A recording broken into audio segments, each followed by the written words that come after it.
이번 주 주요 뉴스 브리핑입니다. 선거법 개정안이 국회 본회의를 통과하면서 오는 4월 총선을 향한 관심이 뜨겁습니다. 한국 민주주의의 새로운 도전이 될 수 있을지 이목이 집중되고 있습니다. 혼자 사는 사람들이 늘고 있습니다. 혼족 전성시대란 말까지 나오는데요. 혼족을 즐기는 젊은 세대일수록 외로움을 더 많이 느낀다는 조사 결과가 나왔습니다. 이번 주 굿뉴스에선 70대 은퇴 목회자들로 구성된 악단 조이로드 윈드 앙상블의 특별한 사연을 소개합니다. 새해 정치계의 가장 큰 이슈는 단연 총선이 아닐까 싶습니다. 이번에 국회 본회의에서 선거법 개정안이 통과되면서 다가오는 21대 총선에 쏠리는 관심도 그 어느 때보다 높아지는 분위기입니다. 우선 선거 연령이 19살에서 18살로 하향 조정된 것은 큰 변화란 평가입니다.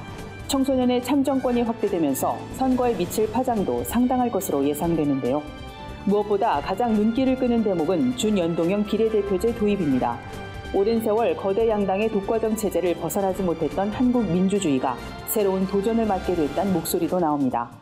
한국 정치가 협치의 시대를 맞을 수 있을지 귀추가 주목됩니다. 혼자 사는 사람을 가리키는 혼족이 늘고 있습니다. 30년 뒤에는 전체 인구의 40%에 달할 것이란 전망도 나옵니다. 이러한 추세와 함께 모바일과 SNS를 적극적으로 활용하는 세대, 호모사피엔스가 주목받고 있습니다. 호모사피엔스는 스마트폰을 몸의 일부처럼 여기는 신인류를 가리키는 말입니다. 이들에게 나타나는 대표적인 심리 현상이 바로 외로움입니다. 어떻게 보면 굉장히 역설적입니다. 혼자 있는 것을 즐기고 글로벌 커뮤니케이션이 가능한 젊은 세대일수록 외로움을 더 느낀다는 조사 결과도 나왔습니다. 교계에선 혼족 문화가 확산하면서 공예배의 필요성이 약화되는 것 아니냐는 우려도 제기되는데요. 새로운 변화에 대비하는 교회의 노력이 필요한 시점입니다. 70대 은퇴 목회자들로 구성된 악단 조이로드 윈드 앙상블. 연주를 통해 봉사를 하면 좋겠다는 마음으로 6명의 목회자들이 뜻을 모았습니다. 처음 앙상블 결성을 제안한 오광선 목사는 우연히 은퇴 목회자들의 모임에서 악기를 연주하는 동료들을 만나고 2016년 악단을 만들기로 결심합니다. 음악 전공자가 없다 보니 처음부터 배우다시피 악기를 익혀야 했지만 함께 연주하며 누군가를 섬길 수 있다는 것이 즐겁고 감사했습니다. 단원들이 고령이다 보니 만날 때마다 아프지 말자는 인사를 나눈다고 하는데요.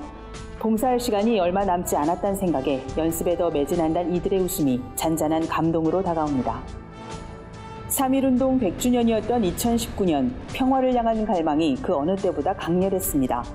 하지만 양극화된 갈등으로 인한 혼란도 그 못지않게 극심했습니다. 그리고 2020년 한국전쟁 70주년이 되는 해입니다. 여전히 우리 국민은 평화를 갈망합니다. 민족의 화해와 평화, 진보와 보수, 여야의 평화, 그리고 너와 나의 평화. 평화를 향해 내딛는 모두의 발걸음이 무력해지지 않는 한 해가 되기를 소망해봅니다. 지금까지 위클리 뉴스 브리핑이었습니다.